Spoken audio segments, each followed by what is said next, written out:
always running into her. What's she doing this time? Oh, looks like street interviews. No way. Paimon has a funny feeling that we might be in for an interesting time if we go check it out. Shall we? Take a guess.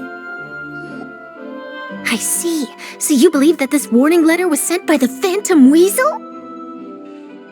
Absolutely, I've said it before and I'll say it again. The Phantom Weasel never acts as you expect. He must have faked his own death 10 years ago using a body double.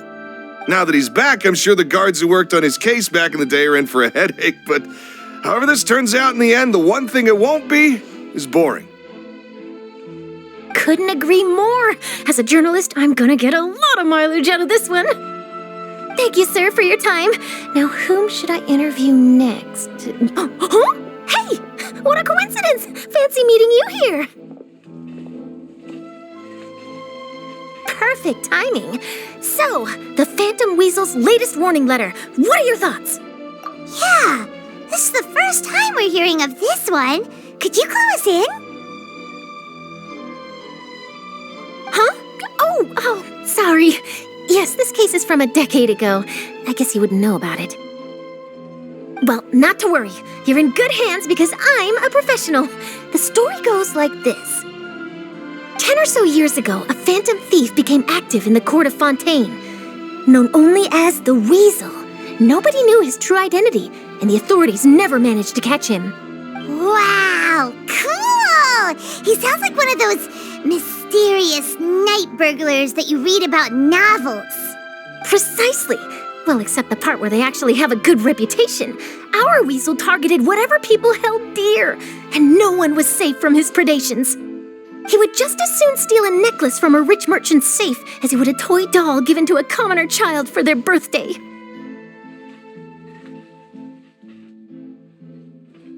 I know. The phantom thieves you read about in novels rob the rich to pay the poor, but this guy did not discriminate. Unsurprisingly, this didn't work wonders for his public reputation. Every man and his dog wanted to see him behind bars. Yeesh. So, did they catch him? Not exactly. There's a good chance that the Weasel would still be at large to this day if it hadn't been for an accident 10 years ago. A magician named Caesar fell to his death in a botched high-altitude escape performance. When the police went through his personal effects, they found a hoard of stolen loot and gadgets used for criminal activities. And that was how the Phantom Weasel's identity was revealed to all. Sure enough, thefts in Fontaine went down after Caesar's death. But today, 10 years on, the notorious thief has once again issued one of his warning letters and pasted it on the gate of the Opera Epiclese for all to see. I had to squeeze through the crowd this morning to get a photo as soon as I heard. Here, it's this one.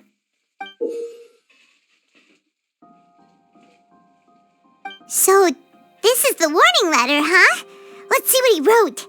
3 days from now, when evening falls, I shall take from you that which you hold most dear at the opera house, just as you did to me 10 years ago. This is, without a doubt, a clear declaration of criminal intent. After years of laying low, the Phantom Weasel is back with a vengeance. What once seemed like an open and shut case has been blown wide open again. But why has he reemerged now? And what does he want? I sense an epic scoop, and I'm going for it. Uh-oh. If this thief will steal anything that other people value, does that mean even we might be targeted?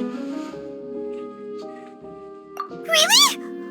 Oh, let him try. In fact, Paimon's gonna eat all her snacks right now. Let's see what he can do about that. Okay, the people have spoken. It's clear that the public are very concerned about the Phantom Weasel's reappearance. Let's see, I've got a photo of the letter, my interview notes. Yep, that should be enough to form the skeleton of my article. It does feel like something is missing, though. Something exclusive. Who should I interview next? I need someone with a more concrete connection to the Weasel. Is that who I think it is? Lyney! Magic, magician, Caesar, the Phantom Weasel! That's it! Let's go interview Lyney! You see, the original Phantom Thief Caesar was a magician too! And what do Phantom Thieves and magicians have in common? They both have an air of mystery about them. Perhaps there's a connection there. Are you serious? What sort of a deduction is that? Oh, relax. My journalistic instinct tells me that an exclusive news story is beckoning. Let's go. No time for delay.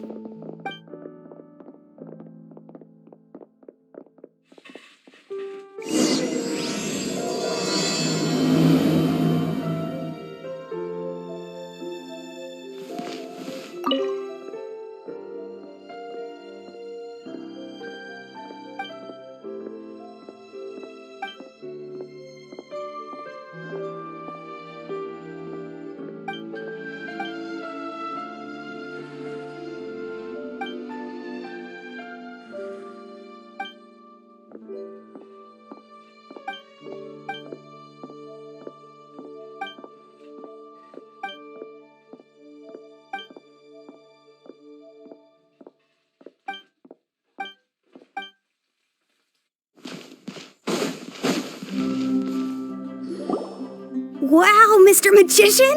How did you know which card I picked? Oh, it's simple.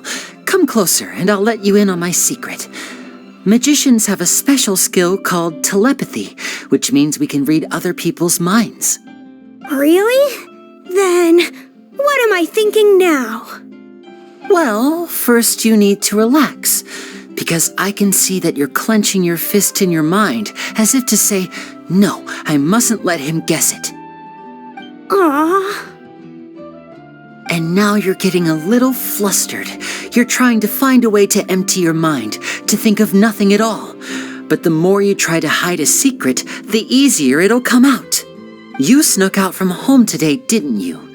You told your family a little lie so you could come out and play. Now, that's not a good habit. You can tell? Oh boy, you really can read my mind. Of course. Oh, and that's the end of my performance. You should really be heading home. Remember to apologize to your family, all right? They must be worried about you. All right, got it. Bye, Mr. Magician.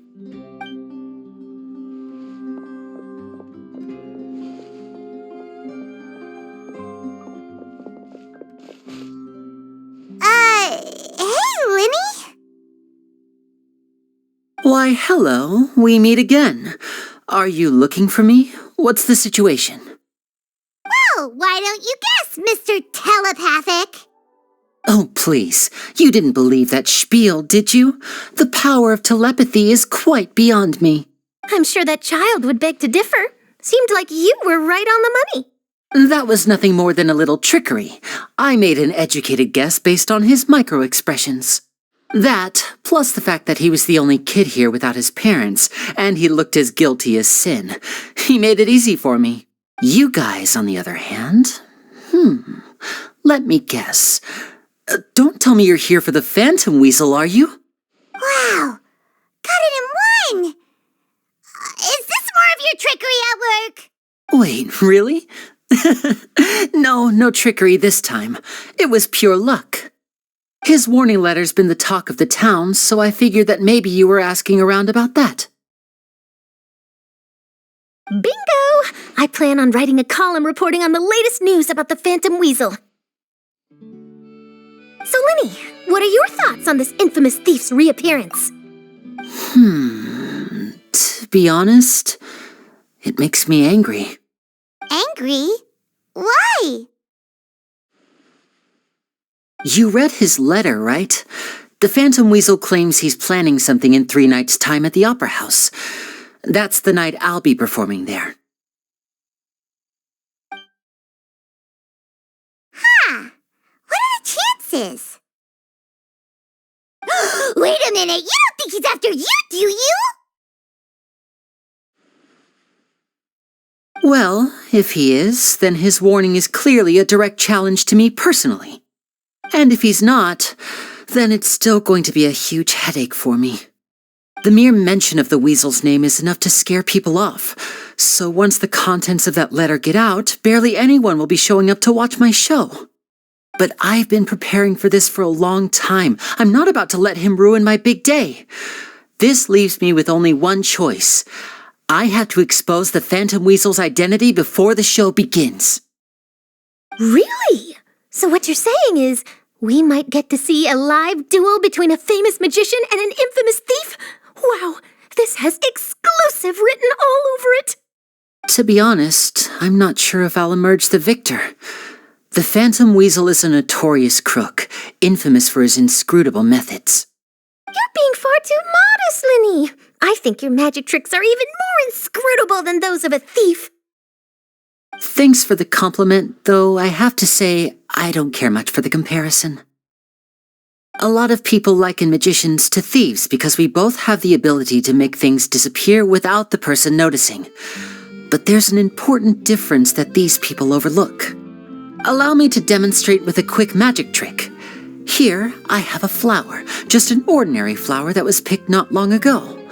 Watch it carefully now. 3, 2, 1.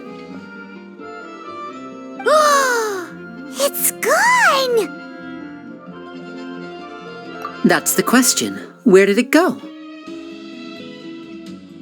Therein lies the difference between us.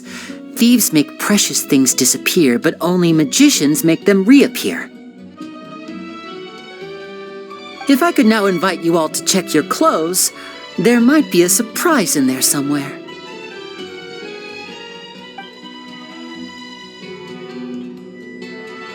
A surprise? Let me see!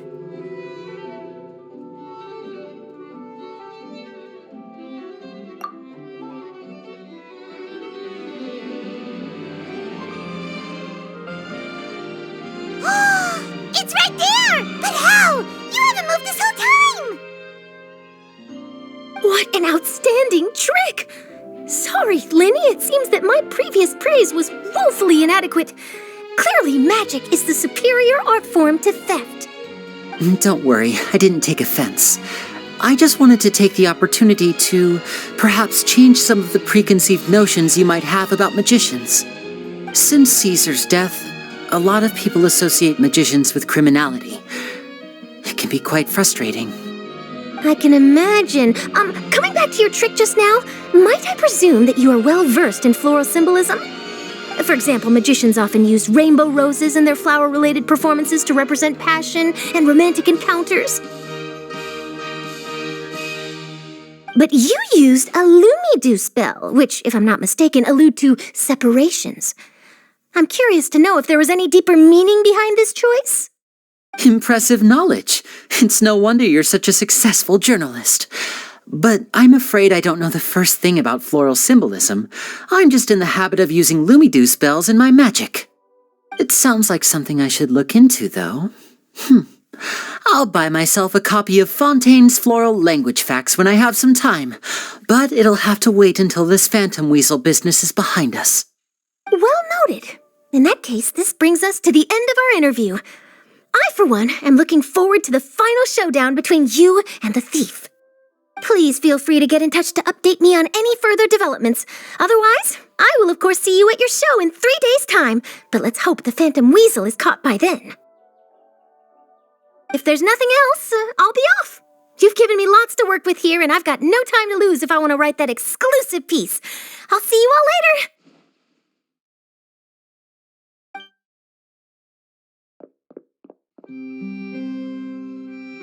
So, Lyney, are you gonna tell us how you did that flower trick now?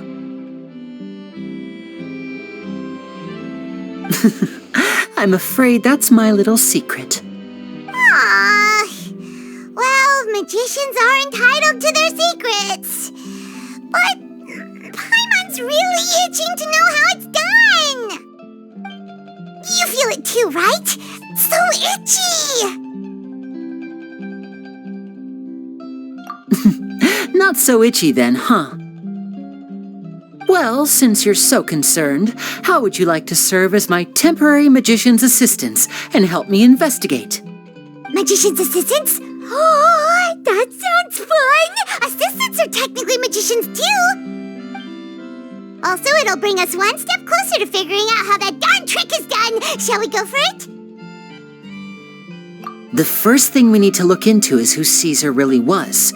If he truly was the Phantom Weasel, that means that the weasel is dead, and whoever wrote this warning letter is just a copycat criminal. But if he wasn't the weasel? Well, that'll make things more interesting. It would mean that the weasel lives, and he's been laying low all this time in some corner of Fontaine. And if we're investigating Caesar, his fiancée Gemma is a good place to start. Word is that she visits the cemetery often, so I asked Lynette to wait for her there. We should make a move. Let's go and rendezvous with Lynette.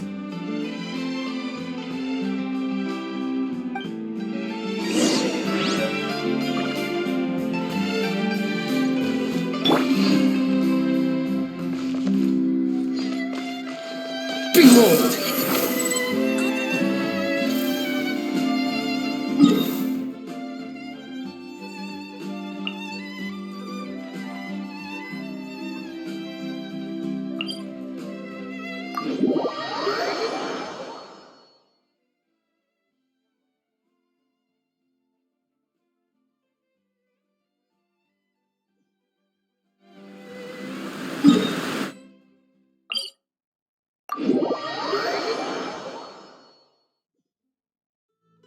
Squall and Fury!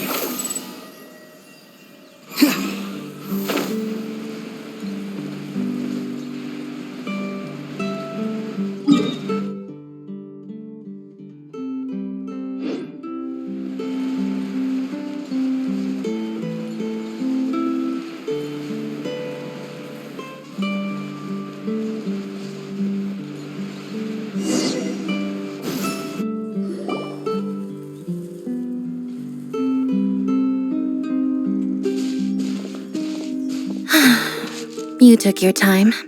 Sorry, I bumped into the Traveler and Charlotte en route, and we ended up chatting for a while. It's been a while, Lynette! We're working as Lyney's temporary assistants in the investigation of the Phantom Weasel. Thank you. It's good to have you helping. So, what's the situation? Have you seen Gemma? Nope. I've been here a while, and she still hasn't shown up. How bizarre. Maybe it was bad intel.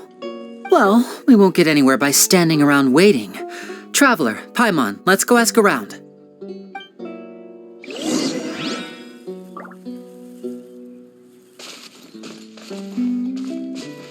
A lot of people here today, huh? When did this cemetery get so popular? Same thoughts here. What's going on?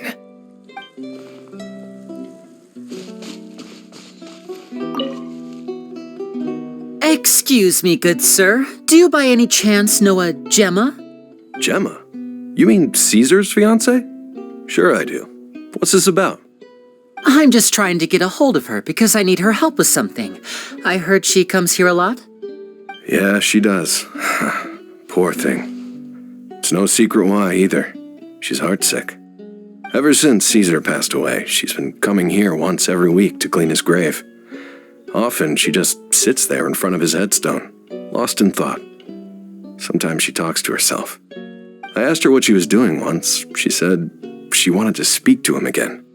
She knows he's gone and can't hear her from the grave, but she just likes to spend time there, telling her fiancé all about how her life is going.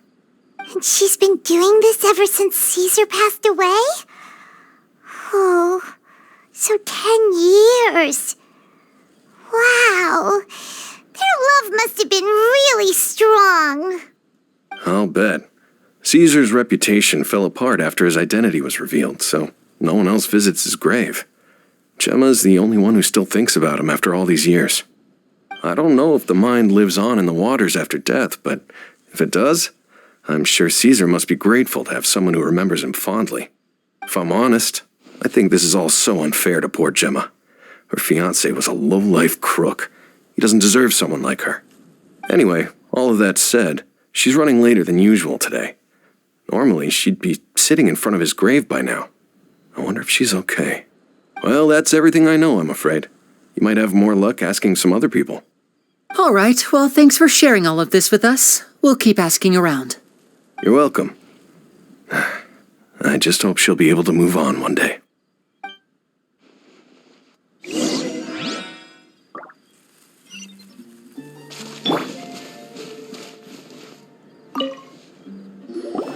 Did you hear the news? They're saying the Phantom Weasel's back. You're kidding. Wait, isn't he dead? I don't know anymore. All sorts of news flying around nowadays. I can never tell what's true and what isn't. But what if, just hypothetically, I mean, what if this weasel's the real deal and Caesar was framed? Called it. Seriously, 10 years ago, on the day it all went down, I said to myself, you know what? This guy's been set up. The Caesar I knew was a good guy. He gave balloons to children on the street, for Pete's sake. What, are we supposed to believe that he was a balloon thief or something? Give me a break. Oh, please. Weren't you the one cursing his name to high heaven when the police announced the news? You were all, that gosh darn lousy son of a, you think you know a guy, or words to that effect. Wait, did I say that? I don't seem to recall. Hello there. Sorry for disturbing you, but I couldn't help but notice you were discussing the Phantom Weasel. We're actually quite interested in this topic as well, but we're struggling to get to the bottom of it. Do you think you could spare a moment to tell us a little bit about Caesar? You've come to the right people. Yep, I was there. Back when Caesar used to perform magic tricks on the street. He was a great magician. The best trick I ever saw him do was pop a transparent balloon, only for a whole bunch of doves to fly out from the inside. I was right up close and didn't blink or look away once, but for the life of me, I still don't have the faintest clue how he pulled it off. Really incredible stuff. I saw him perform too. He always used to bring some gifts along for the kids who came to watch his show, and he'd hand them out after he was done. Sometimes he even got the kids to write their wishes down, and then he'd make the items on the wish list appear in his next show. He doesn't sound like such a bad guy. But after he died, there were also rumors that he used the wish list to find out what was precious to people, with the intent to steal it later. As I'm sure you know, the Phantom Weasel would steal just about anything from anyone. Whatever the case, now that the Weasel is back, Caesar's become a hot topic once more. I bet Gemma must be pleased. If Caesar's name gets cleared, maybe it'll finally give her some solace after all this time. Oh, speak of the devil. That's her over there. If you've got any more questions about Caesar, she's definitely the one to ask. So that's Gemma. Is it just Paimon, or does it look like something's wrong? Wait, it looks like she's injured. Come on, let's see if she's okay.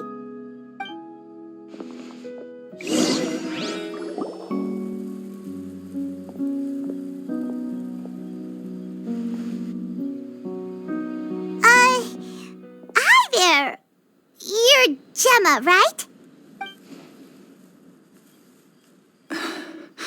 Who's asking? Don't be afraid, we mean no harm. It looks like you're injured. How bad is it? Thanks for your concern, but you didn't answer my question. Who are you, and what do you want with me? My name is Lyney, and this is my sister Lynette. My name's Paimon, and this here's the Traveler. We're investigating the Phantom Weasel. The Weasel posted a warning letter this morning. If he still lives, that means that Caesar was falsely accused. You knew Caesar better than anyone else. So if you're willing, we'd love to hear what you think about all this. I promise you can trust us. We won't hurt you. In fact, we'll do all we can to keep you safe. I never believed that he was the Weasel. I suspected as much. Okay, so going back 10 years, do you remember anything strange in the weeks leading up to the accident? Did Caesar have a falling out with anyone, for instance? No, not that I know of. Got it. All right, sorry for disturbing you. If you don't have any more questions, please leave. I want to be alone with him.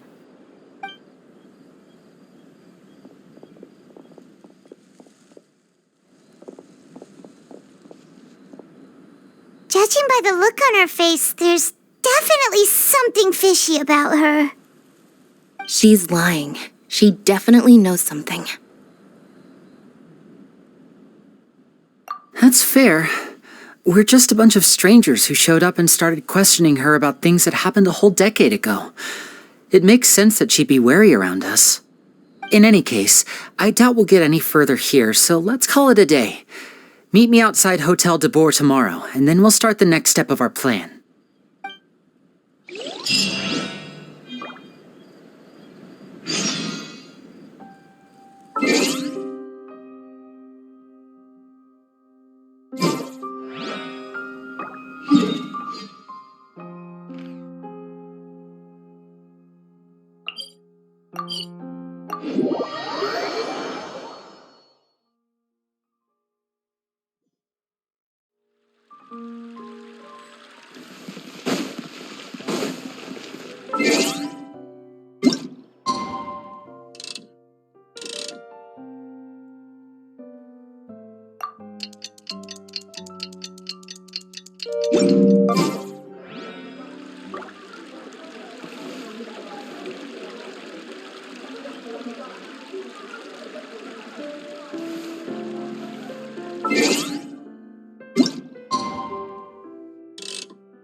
Osmanthus. Over here!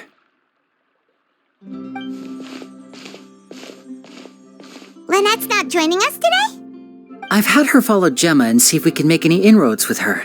They should be at a cafe right now. Still, I don't think that Gemma's likely to open up to us. So, we need a contingency plan.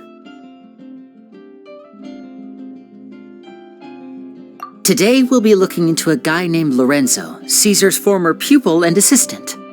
When Caesar passed away, all the stolen goods discovered in his home were confiscated and returned to their rightful owners. But Lorenzo was the only one privy to all his magic secrets, and he inherited his craft. Before long, Lorenzo was the next big magician in town, his fame surpassing even that of his master, and it made him very wealthy. He's since left the magic scene, though, and these days, he's a wealthy businessman with his fingers in a lot of different pies. I had to pull a lot of strings, but I managed to get him to agree to a couple of drinks with me. Be warned, though, I hear he's got a hair-triggered temper. We'd best be careful. Cannot just rely on the ocean's self-cleaning ability.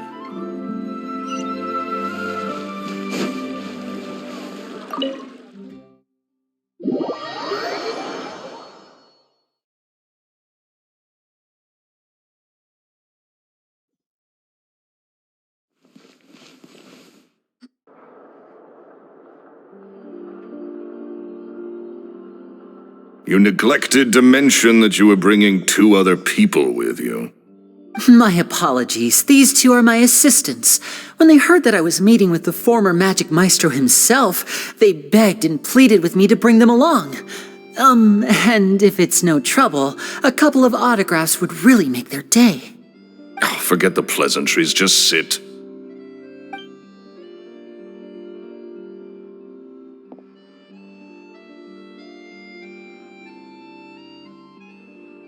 Get a load of this guy. Forget the pleasantries, he says, but he looks pretty happy about Lyney stroking his ego. I only agreed to meet since we're both magicians. Do me a favor and cut to the chase. I have more important things to do than drinking. Much obliged, sir. As it happens, the matter I want to address is also related to magic. Yesterday morning, a warning letter from the Phantom Weasel appeared on the entrance to the Opera House. He claims to be planning something for the same evening that I'm scheduled to do a magic show there. As such, I believe that I may well be his target. I have to get to the bottom of this to ensure that my show can go ahead as planned. Naturally, any investigation into the weasel starts with a few questions about Caesar, who... What is there to investigate? Caesar was the weasel and he's been dead for 10 years. So what if some sick creep thought it'd be funny to write a warning letter? It changes nothing. Are you trying to tell me you actually bought it? Please, sir, no need to get so worked up. I do concede that a copycat is but one possibility. Possibility? It's a fact, Lyney. Look, my patience is limited, so listen carefully while I'm still willing to put up with you. The weasel is dead. Period. Everyone knows that, so do yourself a favor and quit this investigation. It'll lead you nowhere. Look, if this affects your magic show in any way, I will personally compensate you for any losses. Oh, sir, I'm honored, really. But this isn't about finances for me. My pride as a magician is what's at stake here, Lorenzo. Copycat or not, this person has thrown me the gauntlet, and I must meet their challenge head on. Your pride? Don't mince words with me, boy. Just tell me, what exactly are you seeking to do? I want to find out the Phantom Weasel's true identity. I have to know for myself what really happened 10 years ago. What would that accomplish? And what do the events of 10 years ago have to do with you, anyway? Look, you of all people should know that a magician never reveals their secrets. And in any case, dead men don't talk. So if you really care about your magician's pride, then you'll forget about Caesar and move on. Uh-oh. This is getting awkward. Lorenzo? Is that? Oh, it is you! I know that big, booming voice anywhere.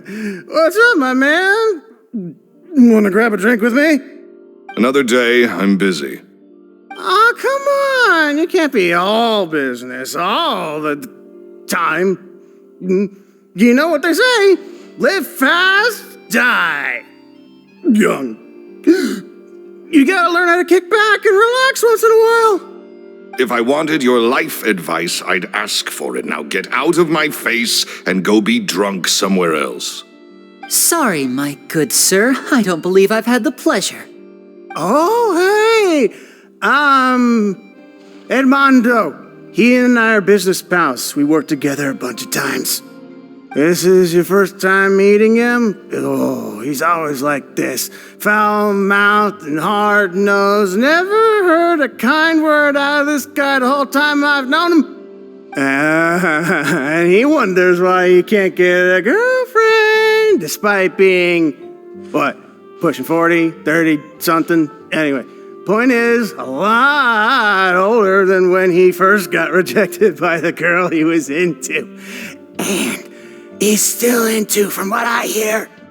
Shut up and get out of my face. Another word out of you and you can forget about doing business with me ever again. Do I make myself clear? Sorry, I may have had a little too much to drink. All right, I'm gonna leave. Don't work too hard.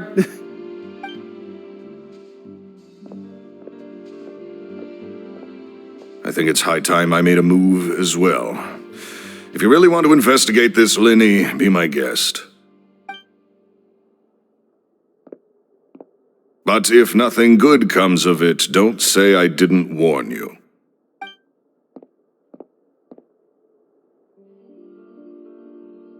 Well, that fell to pieces in a rather spectacular fashion.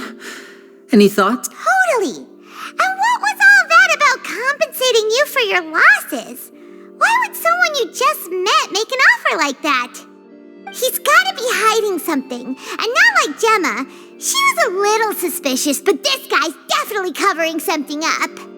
I think so too. We need to look into Lorenzo more closely. That guy Edmondo seems to know a thing or two about him. He only just left. Let's see if we can catch up with him.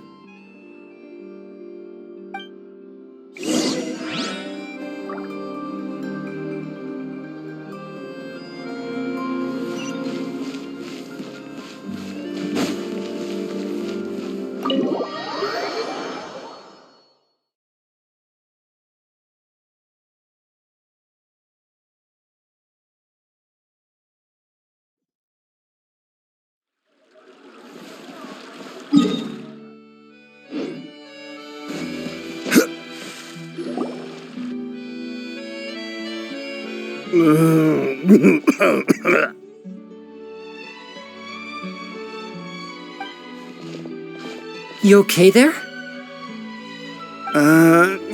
Who are you? Oh, it's you guys. Don't worry about me. I must have had one too many. I just need to ride it out. I said way too much back there, didn't I? Yeah, I nearly talked myself into complete financial ruin. Note to self, no more drunken chats when Lorenzo's around. So he was serious about threatening to cut you off? Ugh, Paimon knew he was a bad egg. Hey, just keep your voice down. Don't go prying into Lorenzo's personal affairs. Bad things happen to people who ask too many questions or make an enemy out of him. What kind of bad things? Don't even ask. I'm sorry. I'm gonna have to cut this conversation short. I'm not crossing that line again. And take it from me, trouble with Lorenzo is one thing you don't need in your life. You saw him flare up back there. I don't know what you said to him, but clearly it touched a nerve. That's not a good sign. You're too young for this. Don't get in over your head.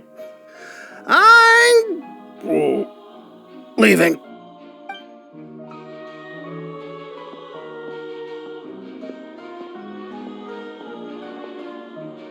And there he goes. What do we do now, Lyney? Shh! I think we're being watched. Someone was listening in to our whole conversation. Don't say anything and don't look back. Any altercation in the city will attract the guards. We'd better take this elsewhere.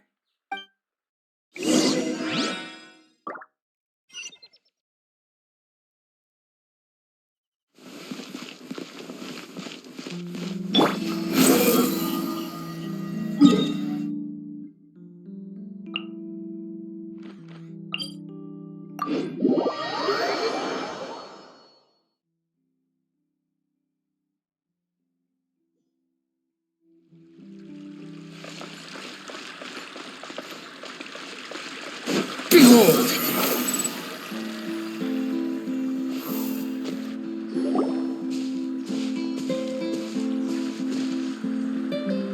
You followed us a long way.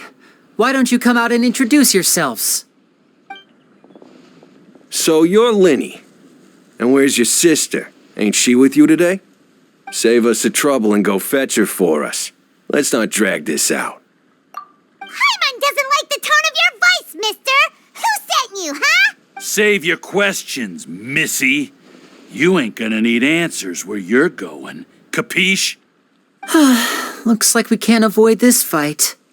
Now, I'm not the strongest fighter, so I hope you're ready to back me up. Don't worry, we got this.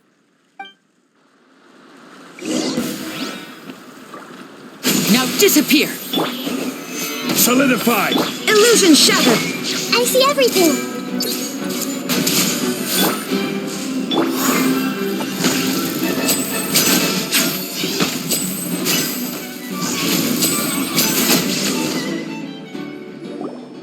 Curses.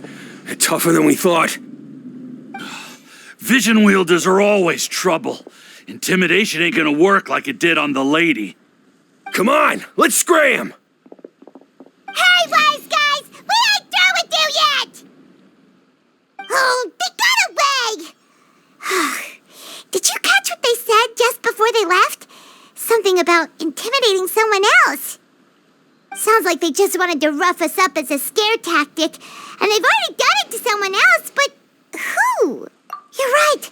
She was injured when we saw her yesterday, and she acted like she had something to hide. Maybe she was too scared to tell us the truth because those guys had threatened her. Well, if that's the case, she should be more willing to open up to us once she learns that those thugs won't be bothering her anymore. Let's head back to the cafe and see if we can get any information from her.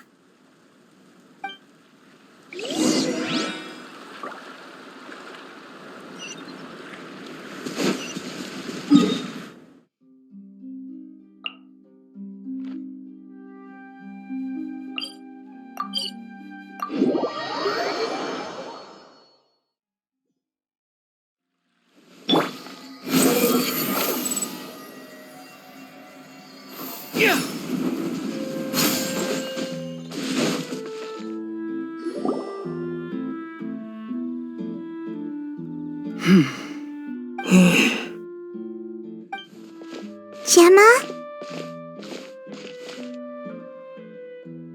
You again. What is it this time? We just ran into the men who've been threatening you, and we gave them a taste of their own medicine. So, you can relax now. We're here to protect you. What? Why? I didn't tell you anything. Why would they come after you? Sounds like they're no strangers to you. That's putting it mildly. I know them all too well, and I hate them with every fiber of my being. It's been 10 long years, and still every time I try to look into Caesar's death, they show up and warn me not to do anything stupid. How do I know I can trust you? Do you really think you can get to the bottom of it all? I'm afraid I can't reveal all the details just yet, but I can promise you this. I will expose the Phantom Weasel's true identity. Because you see, this is a personal matter of the utmost importance. I give you my word. Trust me. Okay. How can I help you? I've heard that Caesar used to have a magic workshop where he kept a lot of his personal effects. If possible, I'd like to take a look at them. Do you know where it is? The Fleuve Sonde. But the place was sealed up by the police after his death, and no one's been there since. I also know that the Fleuve Sonde is dangerous territory. Lots of hostile groups lurking around. If you're serious about going there, please be careful. Understood. Lynette, you stay here and take care of Gemma. Don't let her come to harm. Got it. But if I'm staying here, I'm ordering dessert. I mean, bon appetit, but stay sharp too. They're likely to come for you while I'm away. Okay. All right. Power saving mode off. I'll start taking this more seriously now.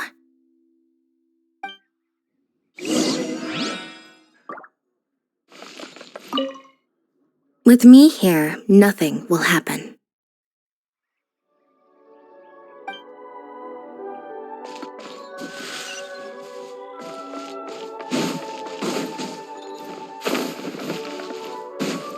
Quit following me.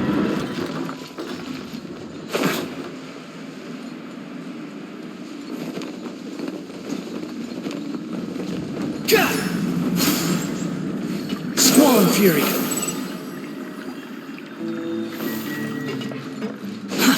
Too slow.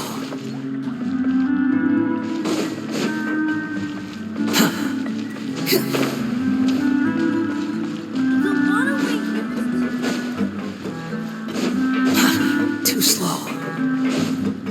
Behold!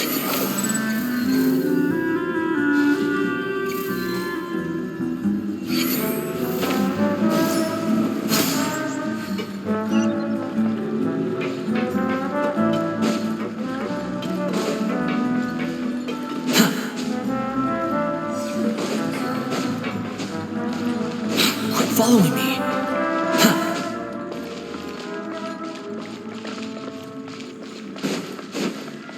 The wind rises.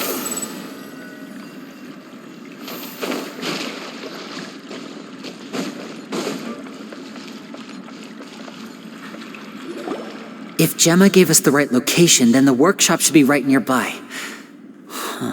Looks like these boxes are blocking the entrance. Let's shift them away first. There we go. It should be just down here.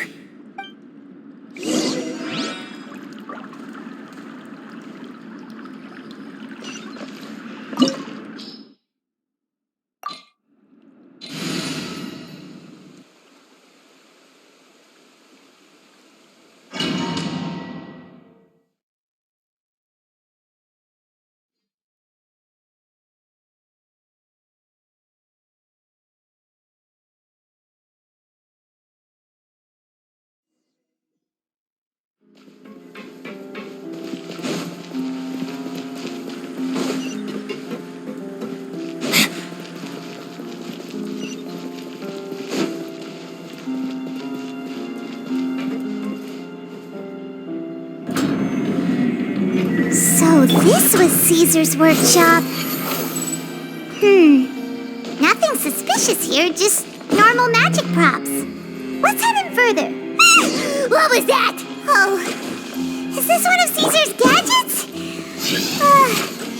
Guess we must have triggered some sort of device.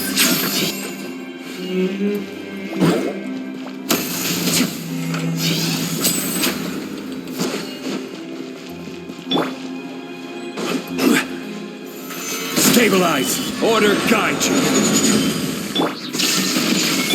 Everyone hold hands.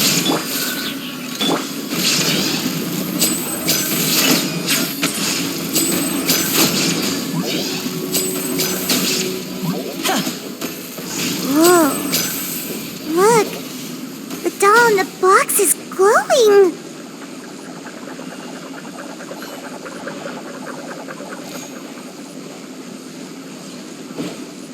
There's something written on the card on this doll. Let's take a closer look.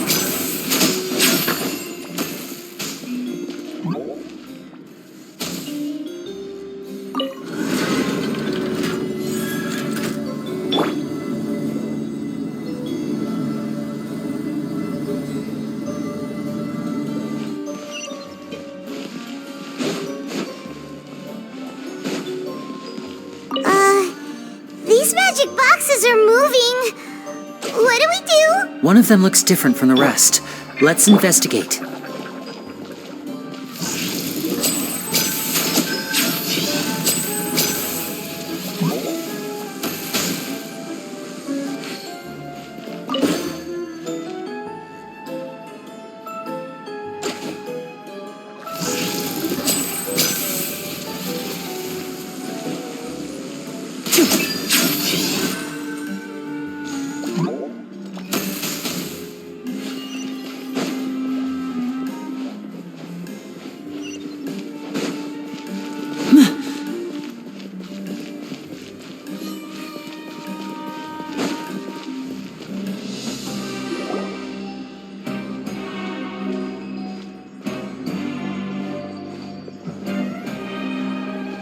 That's weird.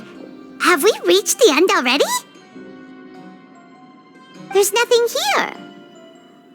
Maybe this was a wasted trip. This place seems a little too ordinary for a magician's workshop. There's a distinct lack of mystery. We've triggered quite a few devices on the way here. I'm starting to wonder whether Caesar built this whole place as one big, elaborate magic contraption. If so, then there must be more to this place than meets the eye. Maybe a hidden room somewhere. Aha! If I just move this book, then hopefully... And... A secret passageway! How did you know? I'm a magician too, and apparently great minds really do think alike. Looks pretty big inside. Let's head in and take a look around.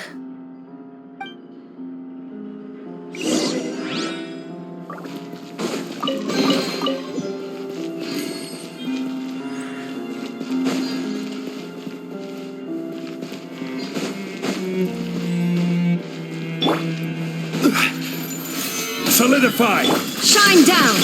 I see everything.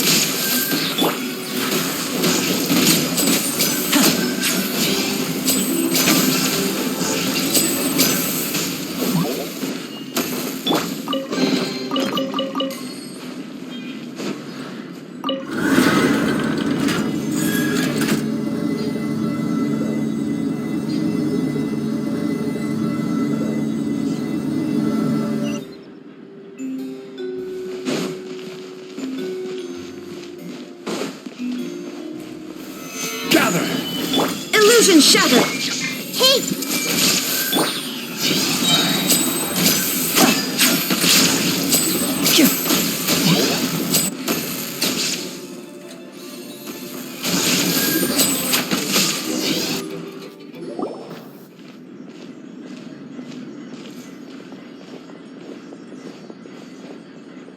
Why have you stopped, Lyney?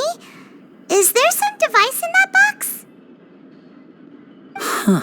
It just looks familiar somehow. Let me check this out for a second while you guys go on ahead. If anyone makes a major discovery, let's rendezvous here. All right, see you in a bit.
He wrote a lot about the principles of magic. Whew. Much too advanced for Paimon. Hey, look! Is that Caesar's diary on the table? This book's thick as a brick! Let's take a peek inside it, shall we?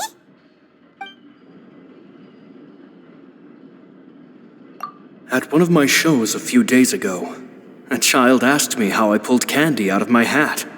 As a joke, I told the kid that the hat has a built-in wish-granting machine. Next thing I know, today a whole bunch of kids were pestering me to pull all sorts of things out of the hat. So I told them another white lie. The machine needs time to power up, but in the meantime, you can write your wishes down.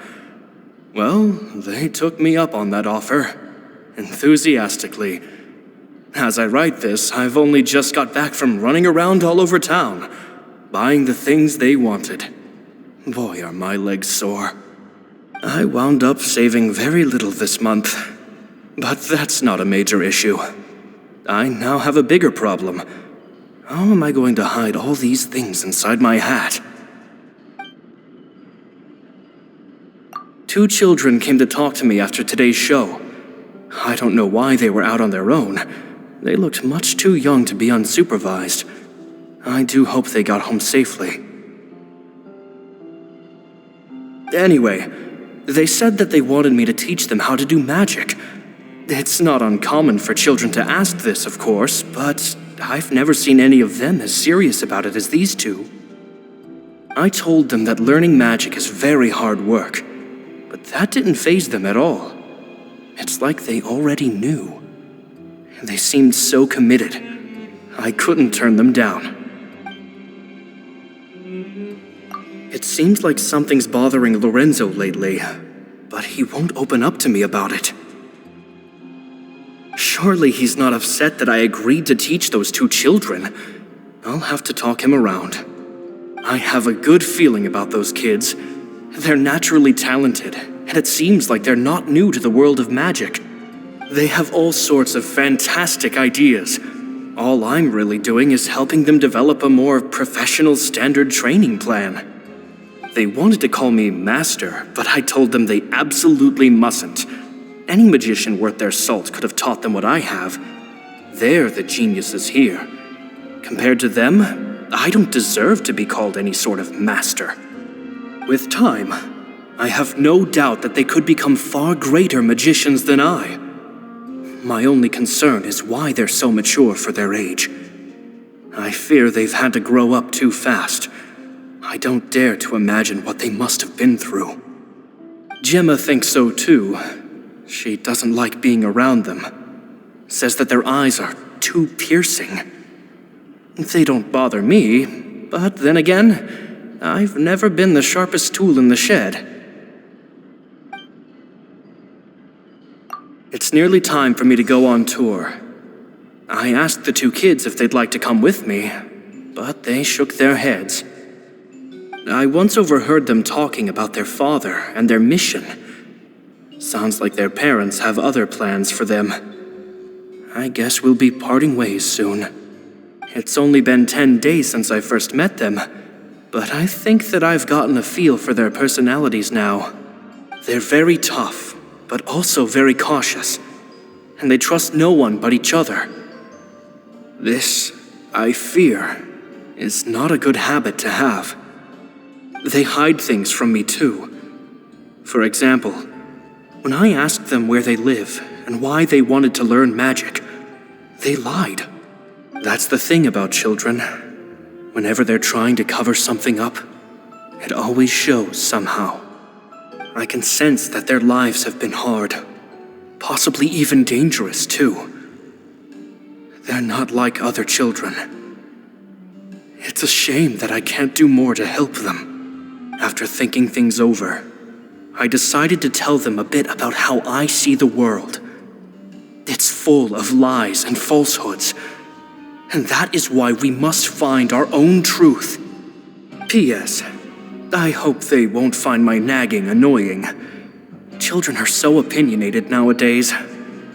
Will it do them more harm than good for someone they've only known 10 days to lecture them like that? P.P.S. Maybe I'm overthinking this. Children aren't interested in grand philosophies. It probably just went in one ear and out the other. I bet they've already forgotten every word I said.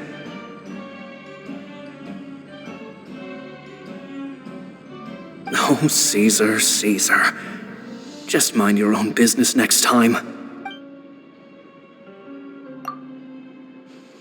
Two magic geniuses with a father and a mission, huh?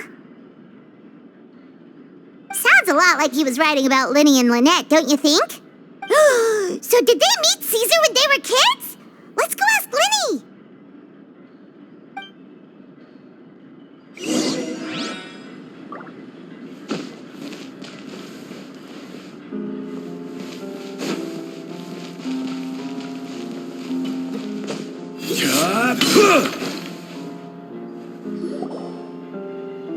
Lyney? Shh, hold that thought. As I expected, there's a lot of fishy things going on in this place. Fishy? Uh-oh, what have you found? All in good time. Before we go over our new leads, I want to tell you how a high-altitude escape is performed. First, the magician slots themselves into a magic box in full view of the audience. The box is then suspended high in the air, and a short while later, the base automatically opens. At this point, a dummy will fall out of the box, but it looks real enough to grab the audience's attention, and they start wailing and screaming. Meanwhile, the real magician, who has by now blended into the crowd, waits for a good moment to make their appearance and put on a hysterical performance. Oh no! Is that me? Did I just fall to my death? Very vivid description. Paimon can really picture it. And then what? The audience's gaze then turns to the magician, and by the time they realize what's happened, the dummy has vanished, as if everything that just happened was some sort of shared illusion. Of course, that's just how I think the process should work, theoretically speaking. The inventor of this trick never performed it successfully. When the box opened, Caesar was the one who fell out, and not the dummy.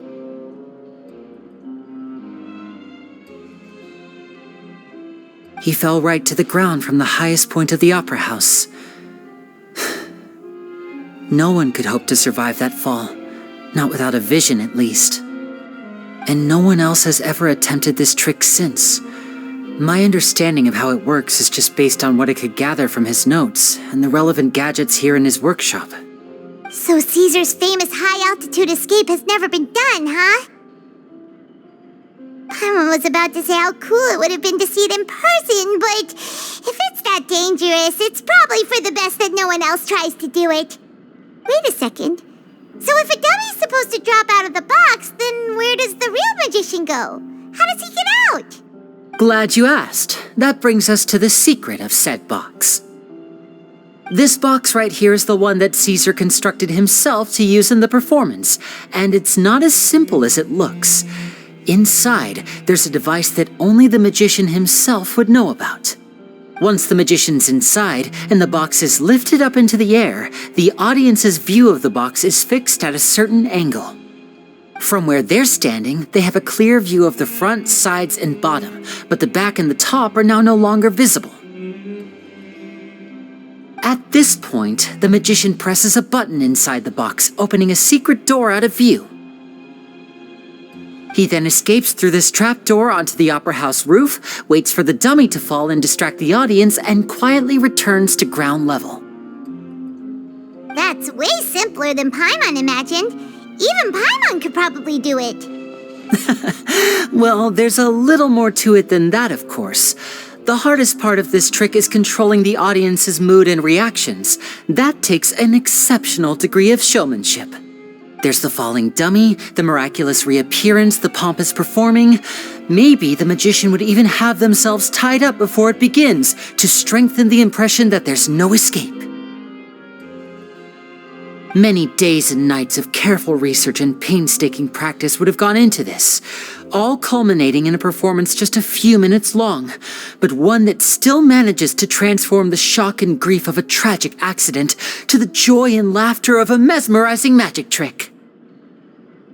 Caesar was a highly accomplished magician, but unfortunately, even he didn't manage to pull it off. So, how did it go so wrong? You said you found some fishy stuff here. Have you figured out what really happened? I can make a pretty good guess. I looked into the case files. The magic box Caesar was using at the time of his death had the secret button I mentioned positioned on the right-hand side. And, sure enough, he always used his right hand as his dominant hand in public. Okay, nothing suspicious there. But here's the strange thing. Most of the devices in this workshop have the mechanism on the left-hand side, including this box right here, which leads me to believe that Caesar was in fact left-handed.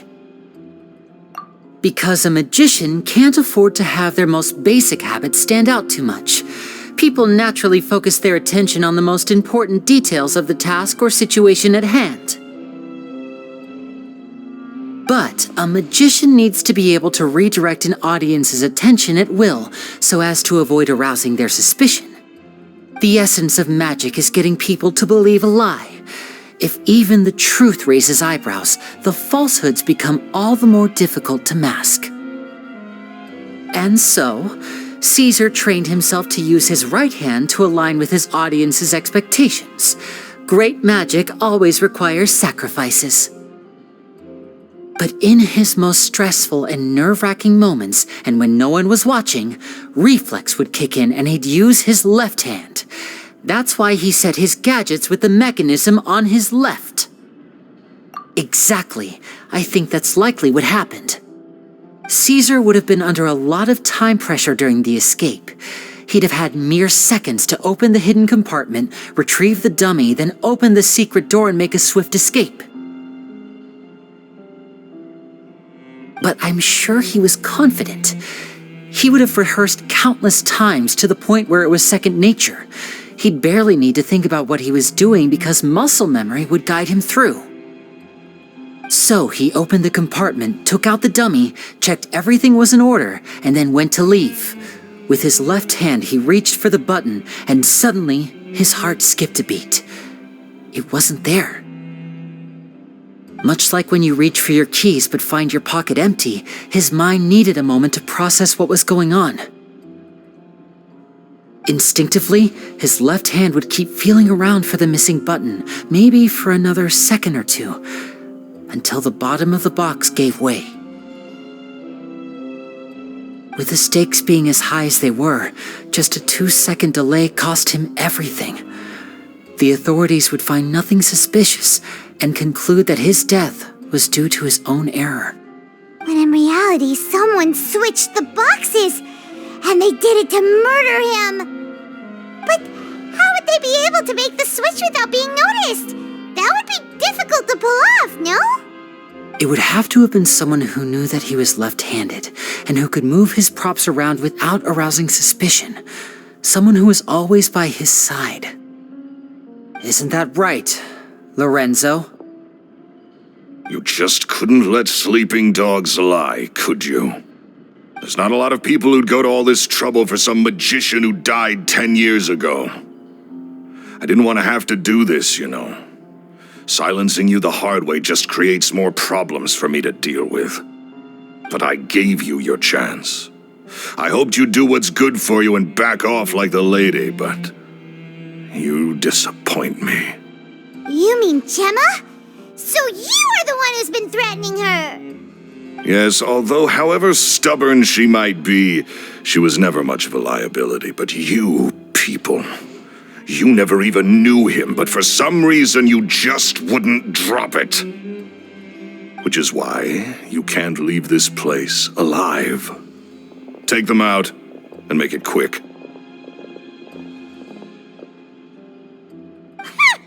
Do your worst!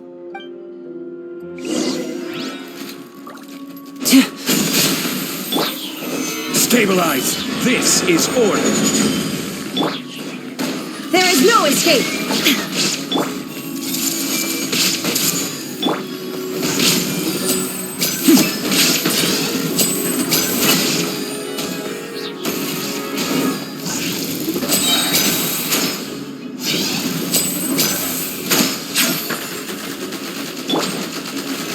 Solidify!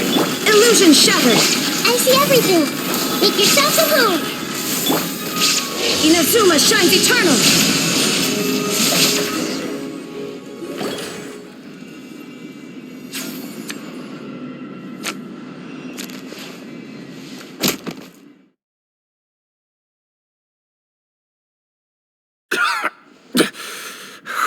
You kids are tougher than you look. Had enough yet, Lorenzo? Your cronies can't help you now. I think it's high time you started talking, and what I'd really like to know is, why did you murder Caesar?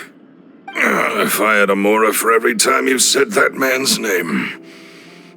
Of course you idolized Caesar, everyone else did. But I was the real genius magician. Me!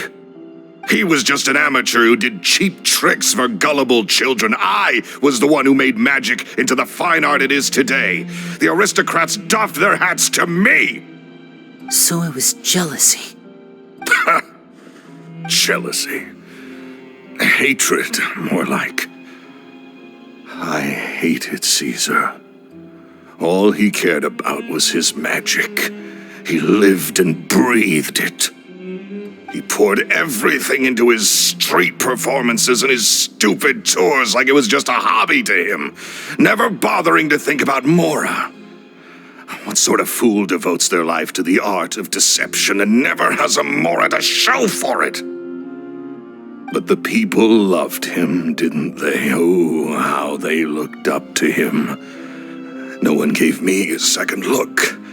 All I ever heard was, "Oh, your master's amazing, isn't he?" Amazing. Yeah, so amazing that he was completely broke. Every other apprentice was living it up at their master's expense, but no, not me. I put in all the work, mastered all the skills, and it brought me nothing more than the life I already had. He forbade me from using magic to trick people out of their mora. There was nothing he hated more than that. And with his reputation in Fontaine, it was too risky for me to go it alone. As long as he was alive, if I dabbled in my own brand of money-making magic, he would expose me, and it would destroy me. I had to kill him. There was no other way. He had to go. And this was your only motive? It was reason enough. What other motive would I need? Well, I was under the impression that there might have been other factors at play. For instance, maybe you were in love with Gemma, but she was engaged to Caesar. In love with Gemma? Don't be ridiculous. Guess I was wrong about that then.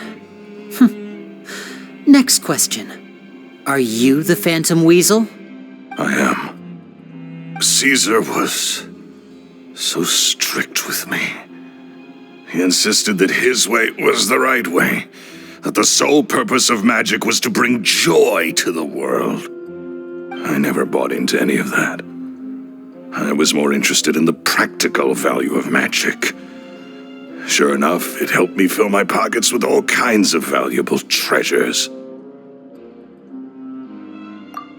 Oh, yeah! Charlotte told us that the weasel would steal whatever people valued, no matter how much it was worth. That's just how it looked from the outside. What would any thief want with second-rate loot? I've only ever targeted high-value items. I stole cheap things as a way of practicing my craft. It was other people's overactive imaginations that conjured up the preposterous image they then dubbed the Phantom Weasel. So that's the story, huh? Well, I hope you're ready to tell it all over again during your trial. What choice do I have? You're a pack of wolves, and you've got me between your jaws. You've seen what's here, and my last-ditch effort to stop it getting out has failed. What else can I do? So be it. I've enjoyed power and wealth for the last 10 years, the likes of which Caesar could never give me. I wouldn't choose for things to end this way, but I regret nothing. Very well. In that case, I'll contact the guards. Traveler, Paimon, keep an eye on Lorenzo for me. I'll meet you just outside the workshop when I'm back.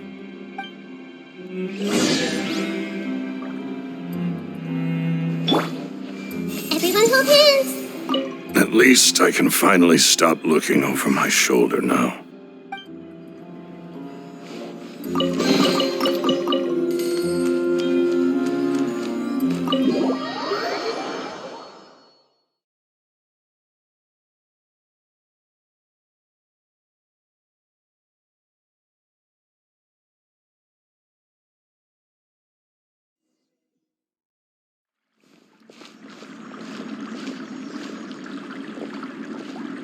Lyney has told me the whole story. Lorenzo, do you confess to the murder of Caesar and to framing him for the Phantom Weasel's crimes?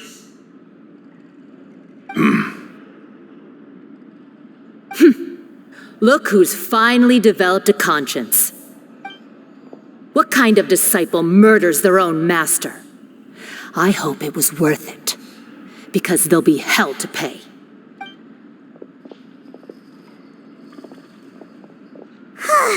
Looks like it's all over. What should we do next, Lyney? Should we start preparing for your show? Let me think. Let's rendezvous with Lynette and Gemma first. With Lorenzo in custody, Gemma will no longer have to fear for her safety. Good point.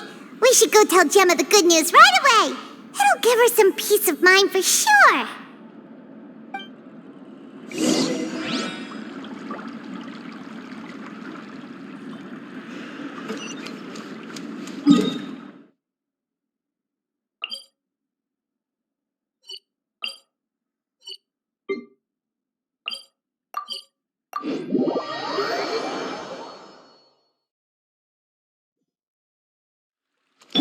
Squall and Fury.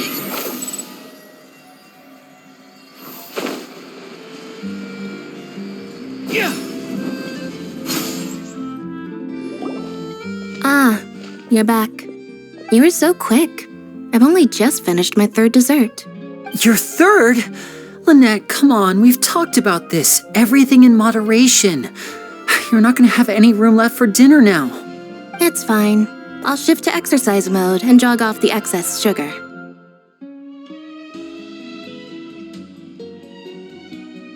That's besides the point. Well, it's done now, but try to eat a more balanced diet in the future. Point taken. Did everything go okay? Of course. Lorenzo was no match for us. The guards are taking him into custody as we speak. Gosh, that's amazing.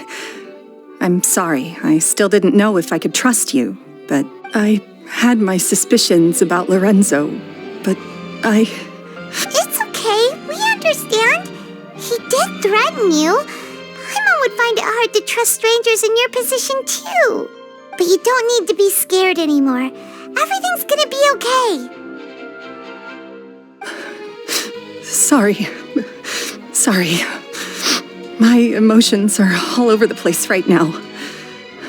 I've been waiting for this day to come for so long. I always wanted to report Lorenzo. He took all of Caesar's property, which I found suspicious, but I had people watching me all the time, so I couldn't risk looking into it. I was so afraid. I was scared he'd do something terrible to me, and then no one would be left to visit Caesar's grave. So I never had the courage to speak out. Thank you all. Truly, thank you so much.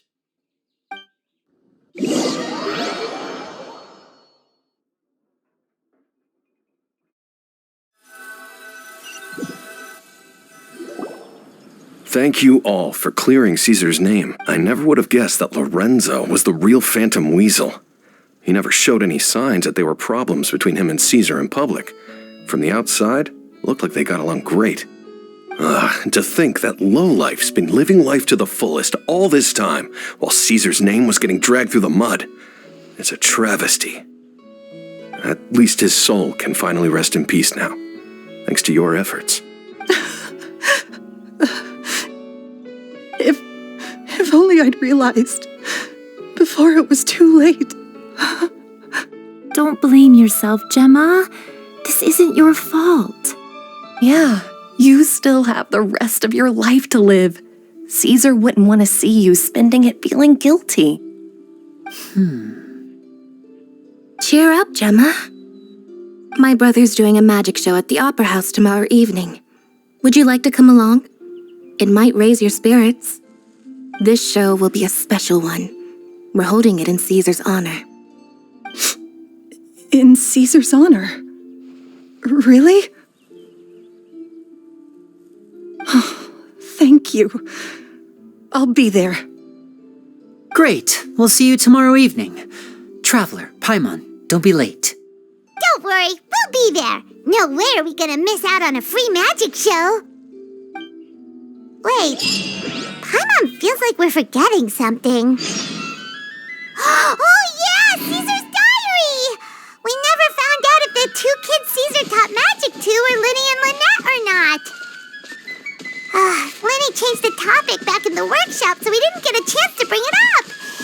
Oh well, guess we'll just have to ask Lyney tomorrow evening.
following me.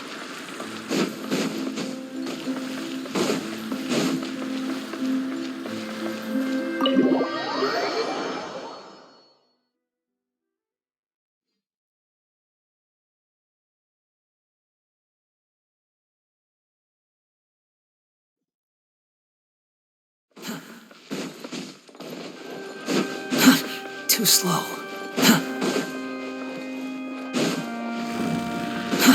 Too slow. The wind rises.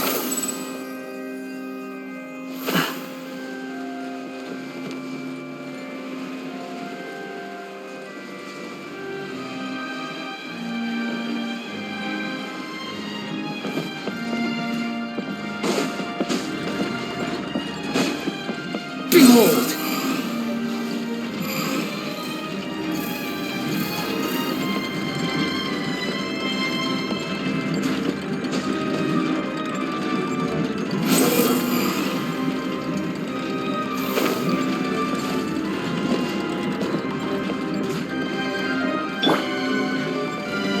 Quake!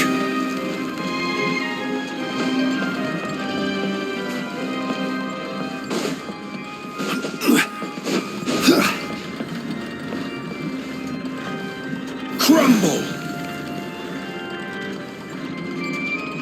Quake!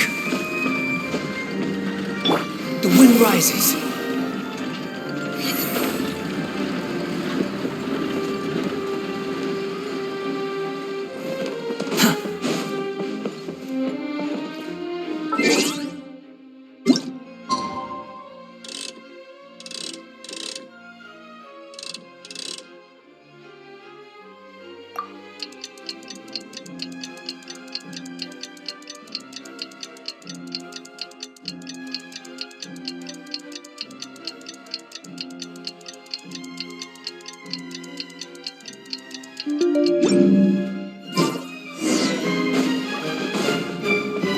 Here I am, as we agreed.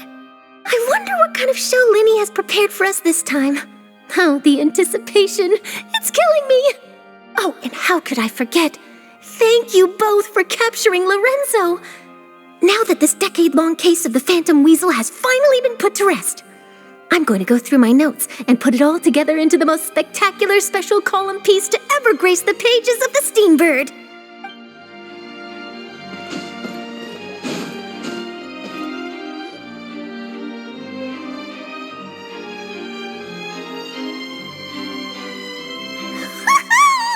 Paiwan's excited to see another of Lyney's magic shows!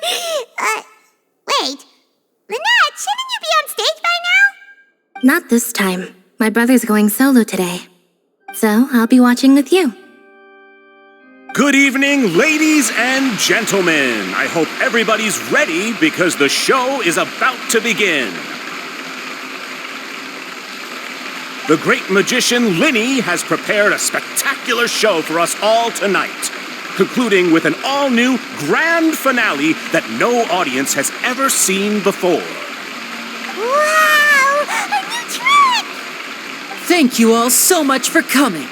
Now, prepare to join me on a journey through the mystical and miraculous.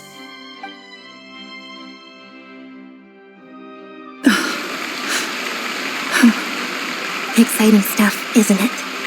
Yes, it's just... It reminds me of him. No wonder. Caesar was a famous magician too. So, how did you two first meet, Gemma? Well, I was out on the street once, and I saw him performing for little children. Children love magic, because they're willing to believe in things that can't be rationally explained. Caesar had this amazing way of bringing them into a dreamlike world. And somehow, I felt drawn to him too. So I went up and asked him to do a trick for me. Aw, that sounds so romantic. What trick did he do? It was with a flower. He took it in his hand, snapped his fingers, and it magically appeared on my head. I was so happy that day. No one had ever given me a flower before that. Oh, that's so cute! unfortunate. Lyney's done that one before. Is that right? Then I suppose he's a romantic at heart, just like Caesar.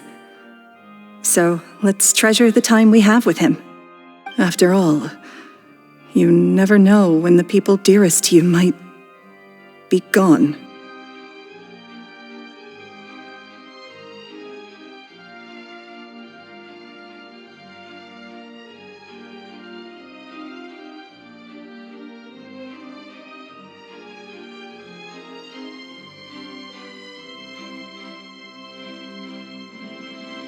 That's right.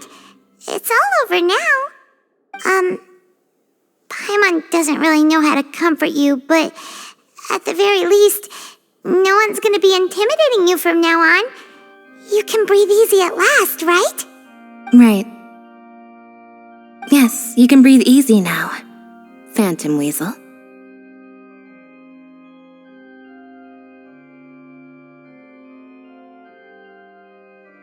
See? Even Lynette says... Wait, what? The Phantom Weasel?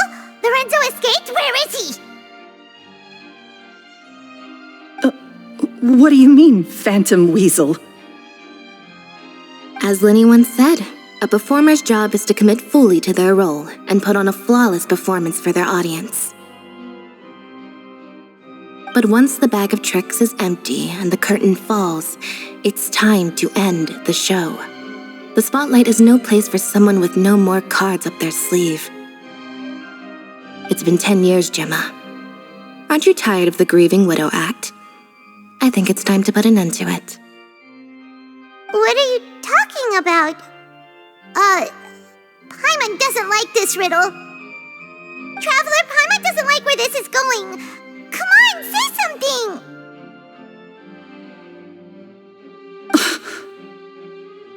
Ladies and gentlemen, I hope you're all enjoying the performance so far. There will now be a brief intermission, after which Lyney will perform the most electrifying act of tonight's show, the one we've all been waiting for. The final performance will take place outside of the Opera House, so please make your way outside in a calm and orderly fashion. The Phantom Weasel never did like public places, did they? Don't worry, this place will be quiet soon. Let's talk somewhere else for now.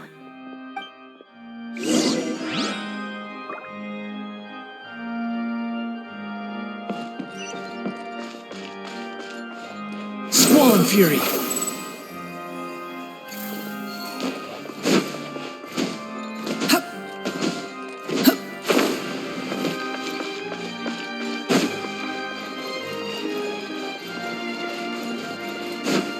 Quit following me.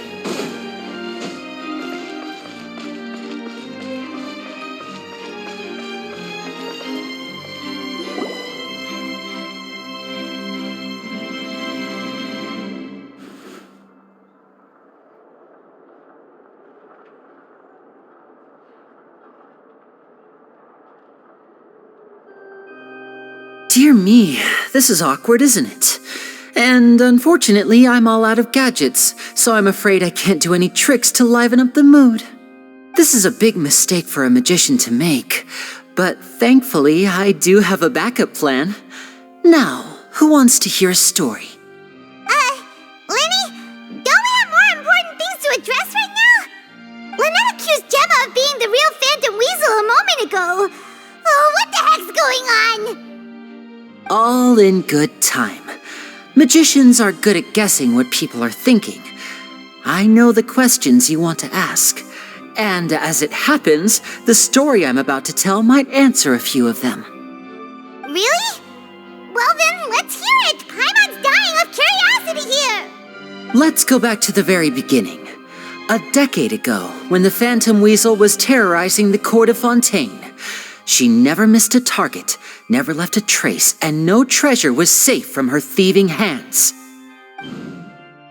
But as her infamy grew, so did the readiness of the police, and her opportunities to act became ever fewer. Every day she ran the risk of being exposed for who she was.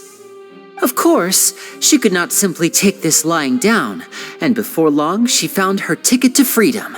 She would create a scapegoat, a false weasel to close the chapter on her behalf. After weighing her options, she set her sights on a renowned magician, Caesar. After all, magic and theft shared enough similarities for people to buy the story when the truth came out. So then what? Being the master deceiver she was, the weasel easily earned Caesar's trust. Now all that remained was to frame him for her countless crimes.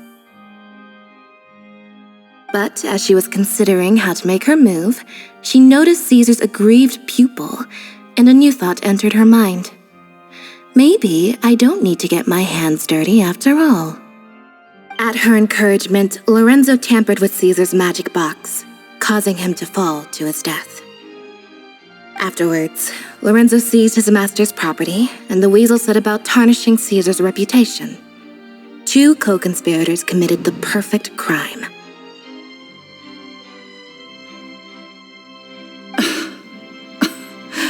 I've got to hand it to you. You're both exceptional storytellers. It's enough to make even me wonder whether there was really another mastermind behind all this, pulling the strings. But I just have one question. You seem to think that I am the villain in this tale. What's brought this on, Lyney? Is it something that Lorenzo said? Don't worry, Lorenzo said nothing at all.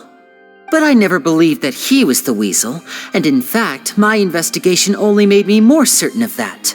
He was too forthcoming with his confession, as if there was something else he was trying to hide. How disappointing.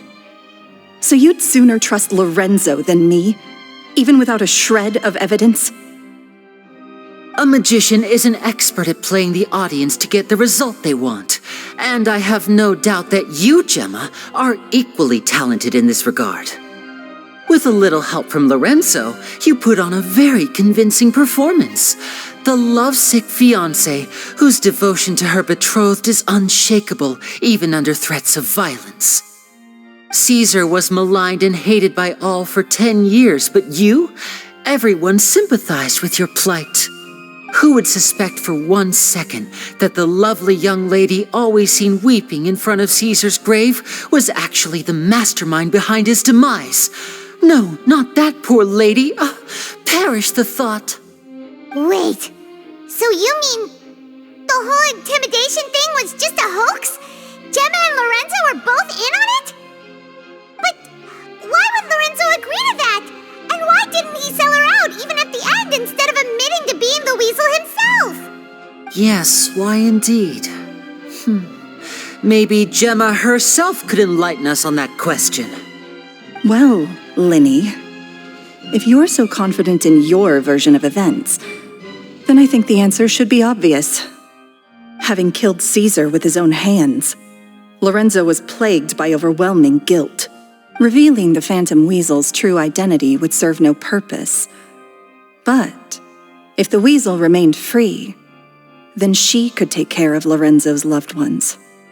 An excellent answer, though sadly a little dull. Is that right? Well, don't let me bore you. If you'd care to change the topic to something more interesting, I'd be much obliged. As a matter of fact, there's one thing I'd really like to understand. Why would the real weasel have targeted things that only have value to other people? Could you shed any light on that? Of course. After all, we're just telling stories here, aren't we? If I had to guess, I would say that the real weasel must have had a terrible childhood. Left to fend for herself after her parents died young. Betrayed, scorned, beaten. She'd scrounge waste paper from garbage bins to draw on, using twigs and dirt for lack of ink and pen. She'd sew ugly rag dolls from whatever scrap material she could get her hands on. This was her only source of happiness in life. But it was all she needed, and she was content.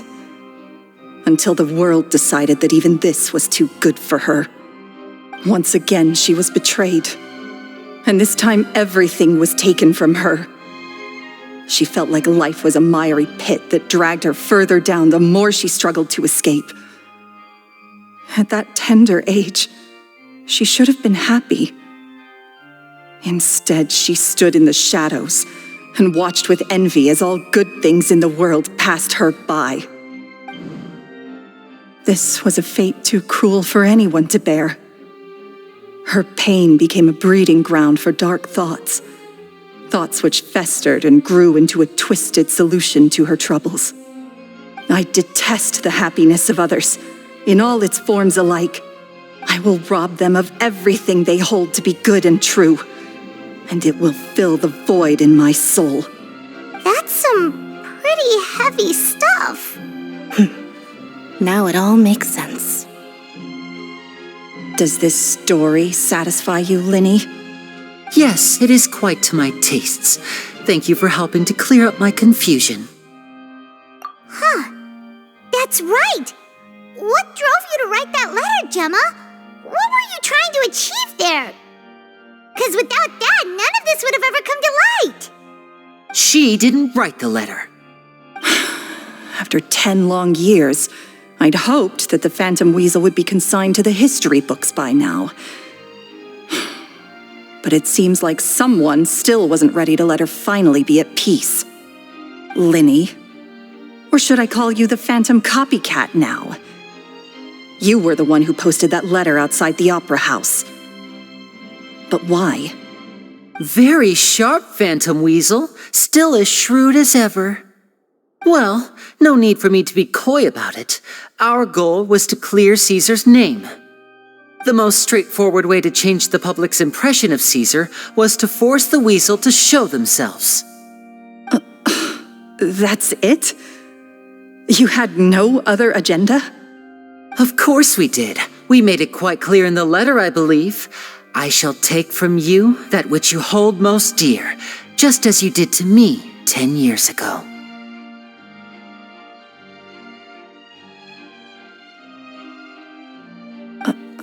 10 years ago? You mean Caesar's death? You met him? Wait. Oh, I get it. You were those two obnoxious kids. It's been so long, and you're all grown up now. I didn't recognize you.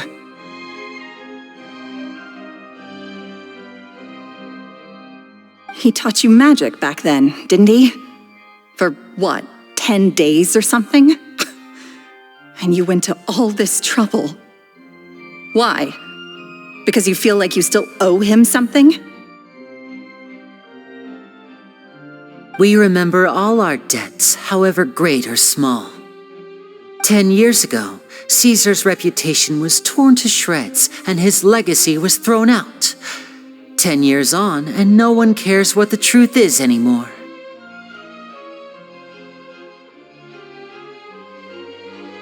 But we did not forget, and so we came to find you. And? What exactly did you take from me? I'm still standing, as you can see. Lorenzo has admitted to everything. I'm free. Free? Do you really think so? Caesar once told me that even though the world is filled with lies and falsehoods, we must find our own truth. I think that applies to you too. Truth can take many forms. Prized possessions with nostalgic value, fervent hopes and dreams, and irreplaceable people. Life took many things from you, and those wounds never healed. When they ached unbearably in the dead of night, stealing became your way of numbing the pain. What are you trying to say? I'm saying that for the last 10 years, you've been living a rather uneventful life. Perhaps that's because you found something other than a life of crime to fill the hole? Back to Lorenzo for a second. He murdered his own master, played along with your act, and took pains to make sure any suspicion would be directed towards him. But what did he have to gain from all that? He knew who you were and the things you'd done, and despite that, he was willing to give everything up for your sake. He's the reason that you haven't felt the compulsion to steal in all these years. You're more than just accomplices in murder. You're the only real friends each other has. So I think you know, deep down, that he is the only truth you have in your life. But that truth is gone now, and I guarantee you, you'll never see it again. Congratulations on your freedom, Gemma. Your freedom will cost you dearly. From now on, you'll be all alone in a world full of lies and falsehoods. I do hope you'll be able to bear it. You've still got a long life ahead of you after all. Gather round, one and all. The time has now come for the amazing Lyney to perform his final act in tonight's show. I'm sure you're all wondering what he has planned for the grand finale. Well, wonder no more, for the answer is a death-defying high-altitude escape. A high-altitude escape? I'm sure you all remember the magician Caesar. This was the very trick that led to his fatal fall, after which he was dubbed the Phantom Weasel. But we have now learned that Caesar was wrongly accused, and that the real Weasel has now confessed to their crimes. Guess that's my cue to leave. Whew. I've been practicing this one for ages now, but I'm still a little nervous. Traveler, Paimon, I hope you enjoy the rest of the show. There may be a lot of people watching tonight, but you alone are my true witnesses. Lyney, wait. You two hid a lot from Caesar. He went to his grave without ever knowing your secrets. So what about now? Are you an open book? Or are you still the same as ever?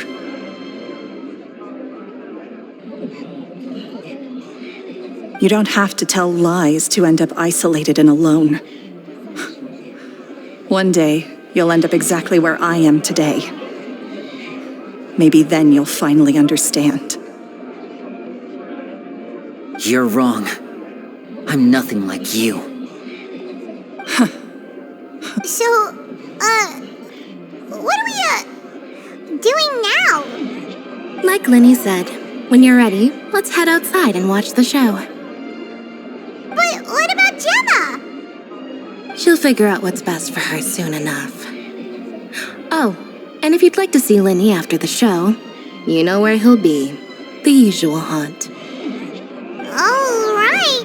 Well, let's go and watch Lyney's finale then. This trick's a pretty dangerous one, but he should be able to pull it off, right?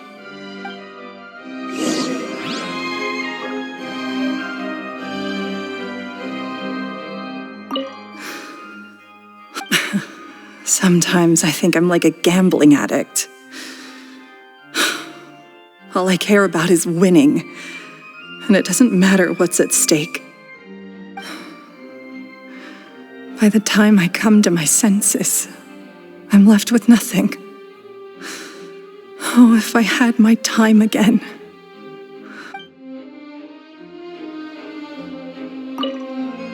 Magicians are not like thieves. Thieves only tear things apart. But good-hearted magicians, they put things back together.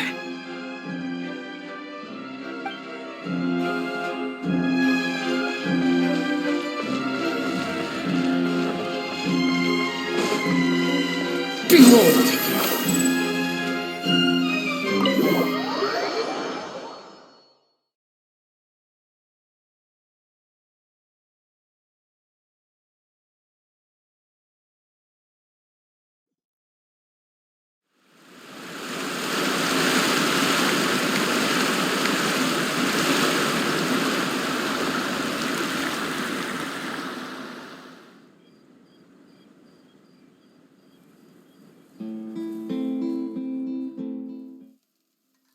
Magic should be mysterious, surprising, and defy logic. Magic is hard work, Every single movement has to be practiced thousands of times. It's alright. We're used to that.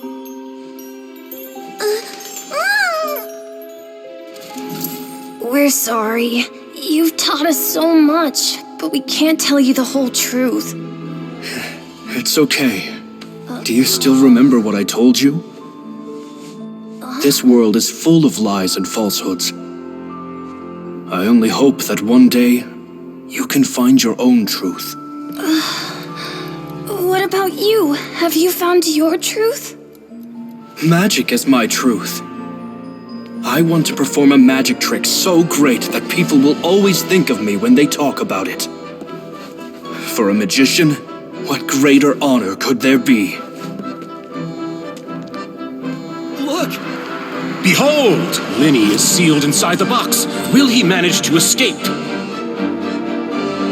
10 years ago, Caesar attempted this very trick, and it was at this precise moment that...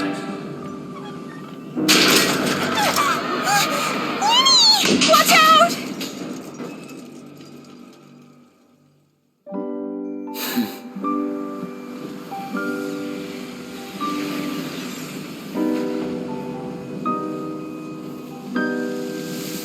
Mysterious.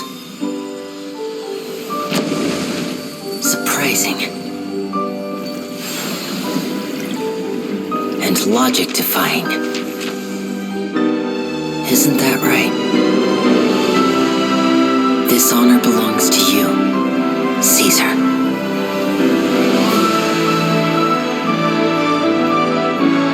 I'm just sorry it's a little late.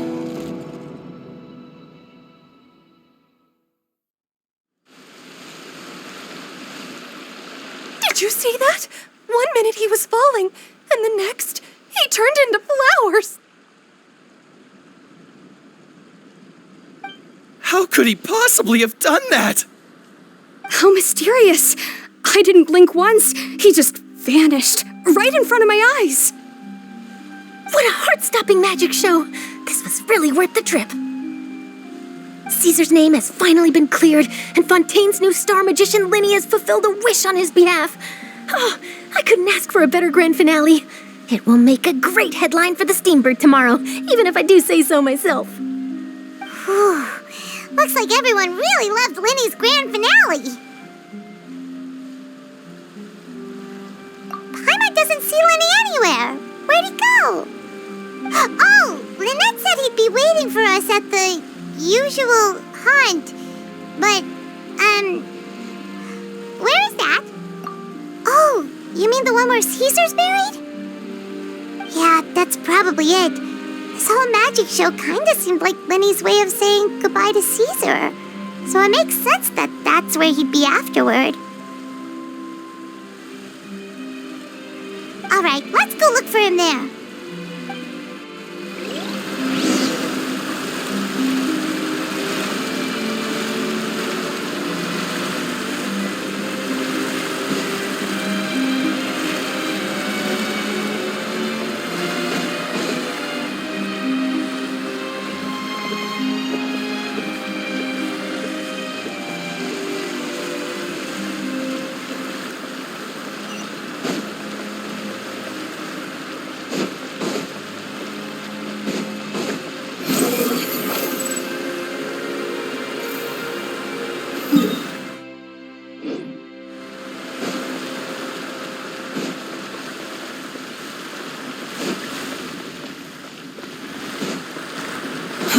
Too slow.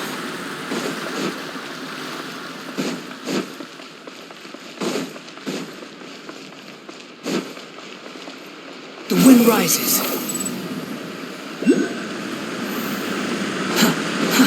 Too slow.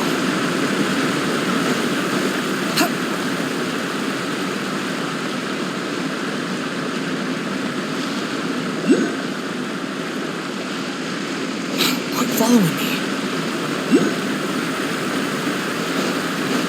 Behold!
surprises.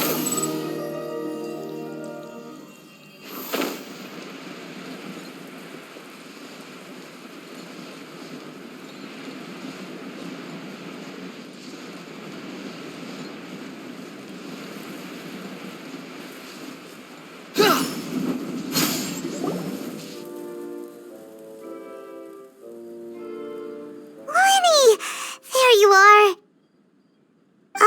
Are you alright? Paimon was scared to death when the chain broke. Paimon was sure something had gone horribly wrong. Magic is a performance art. A magician has to get creative to keep the audience on tenterhooks. That's our job. So I tweaked Caesar's original setup a little to keep it fresh. I was honestly a little nervous during the live performance.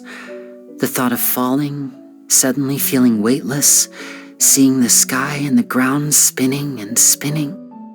Sometimes, I can't help but wonder what Caesar thought in those final moments. Did he regret taking Gemma and Lorenzo on? Or did he believe that it was his own slip-up right until the end? You know, Paimon's been wanting to ask you about something ever since we were in Caesar's workshop. You learned magic from Caesar once, didn't you? When was that? After I joined the House of the Hearth. To be honest, Lynette and I had an agenda when we approached him.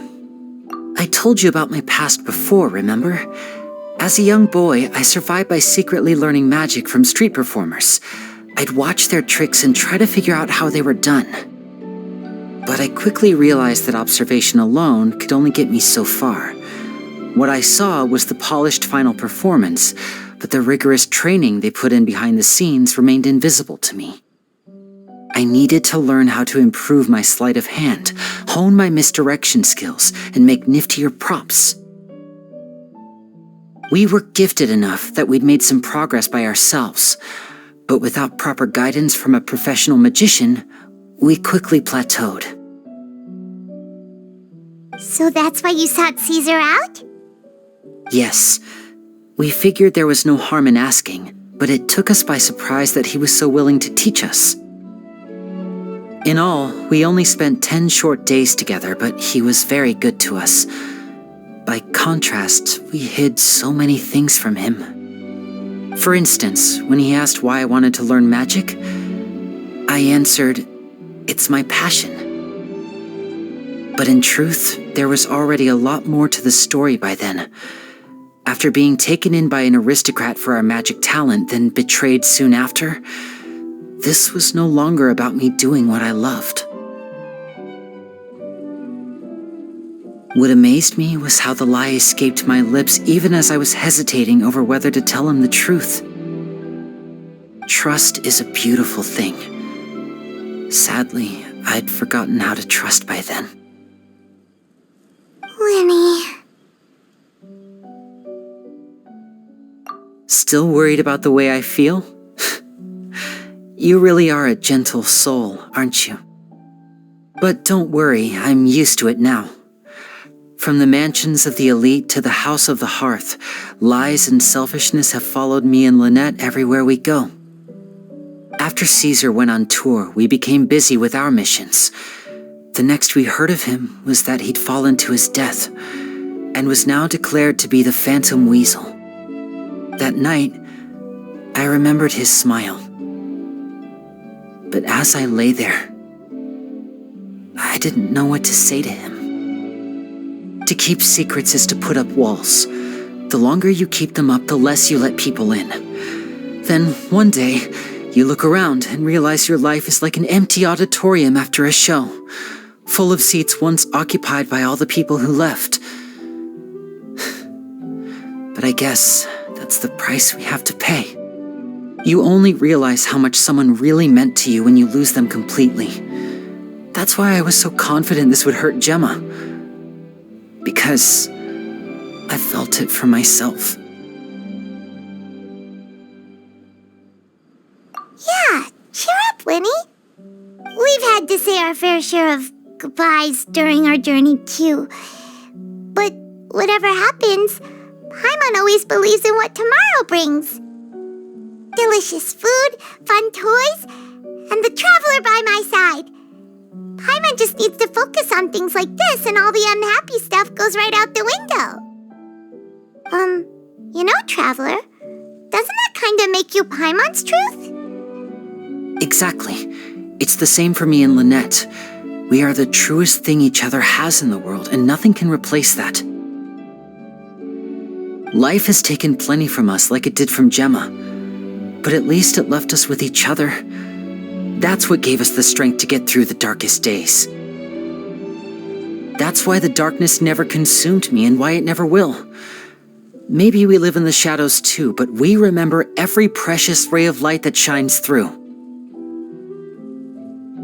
All right, time to lighten this conversation up a little. What did you think of the show tonight? Were you happy with it? It was amazing! Paimon just wishes we hadn't been so distracted with the Gemma situation. We spent most of our time in the opera house just talking and pretty much missed the entire first half of the show. Lyney, could you do just one more trick for us? Whoa, that's a bit of a tall order, I'm afraid. The show's just finished, so my sleeves are decidedly card-free right now. Aw, come on! Surely you can think of something. The Lyney Paimon knows can do anything if he puts his mind to it. Oh, all right then. I'll give it a go, but only because it's you. Watch closely. I have a flower in my hand. You liar! There's nothing in your hand! We ain't going along with this! Huh? My goodness, you're right. But I could have sworn I brought one here with me. Okay, try this. Count down with me. 3, 2, 1. 3, 2, 1. Now, have another look around. Maybe the flowers appeared somewhere else. Really? Let's see. Wow, there it is! Oh, this is a different flower from the last time, right? This one's called, a rainbow rose. But more importantly, Paimon has to know how the trick is done. Please, Lyney, pretty please!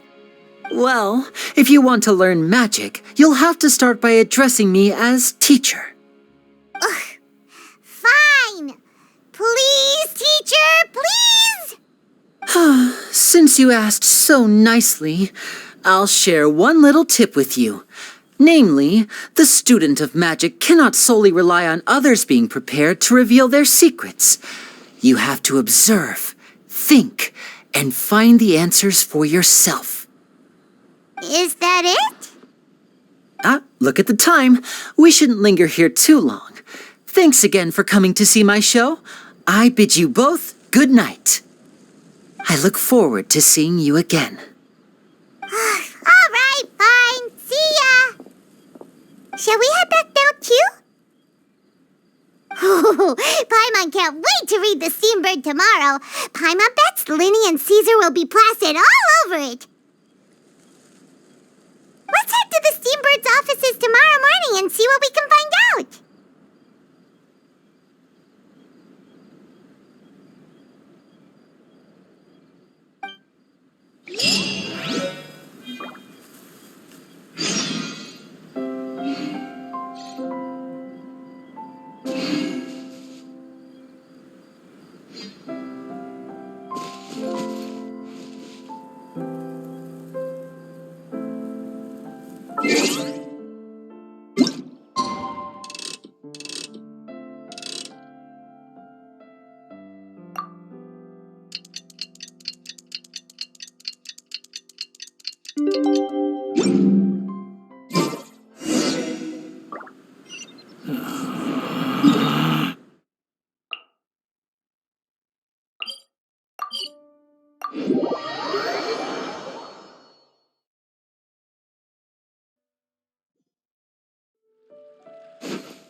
I'm very sorry, Charlotte, but my sister and I are quite busy today. I'm afraid we'll have to decline this interview. Oh, please, Lyney, I'll only take a moment of your time, if you would be so kind. Huh? What's happening here? I spent all night writing my piece about the Phantom Weasel, and it was going to go to print this morning. But just as dawn broke, I suddenly received news that Caesar's fiancée, Gemma, had contacted the guards and confessed to having been the real Phantom Weasel all along. That was quick. Too late, bro. That was quick, you say? It sounds like I've got some catching up to do. Please, fill me in. Whoops. Aha! My instincts did not lead me astray. You do have something to hide. Gemma turning herself in must have something to do with Lyney's performance last night. Maybe watching my high-altitude escape trick reminded her of a better time with Caesar, and she could no longer ignore the voice of her conscience. Huh. Okay, then. Wait, no, there must be more to it. If that's all it took for her to have a change of heart, how did it take her 10 whole years? Well...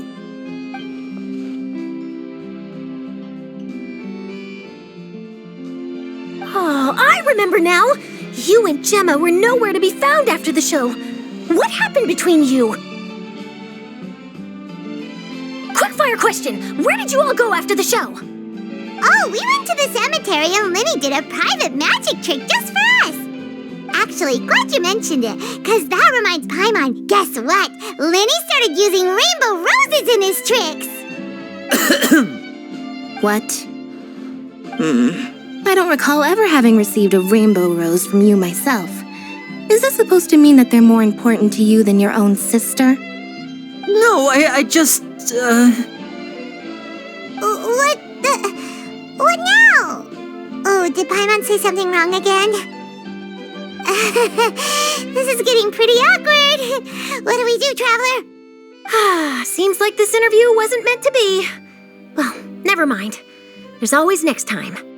Forgive my persistence, but when there's explosive news waiting to be found, I can't turn away. The news about Gemma has already made waves, and I'll stop at nothing to get to the bottom of it all. Apparently, one of the things she said to the guards was that her final wish is to see Lorenzo one last time. There's clearly a web of complicated relationships there. Can't blame me for being curious. All right, I guess I'll leave you to continue the rest of your conversation in peace. Bye for now.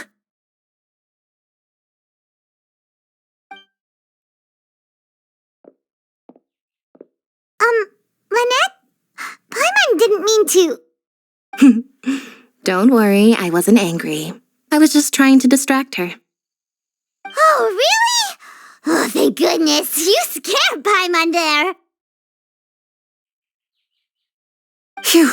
You and me both, Paimon. You and me both. At least it did the job, right? Please, take good care of that rainbow rose. I'd be really upset if you lost it.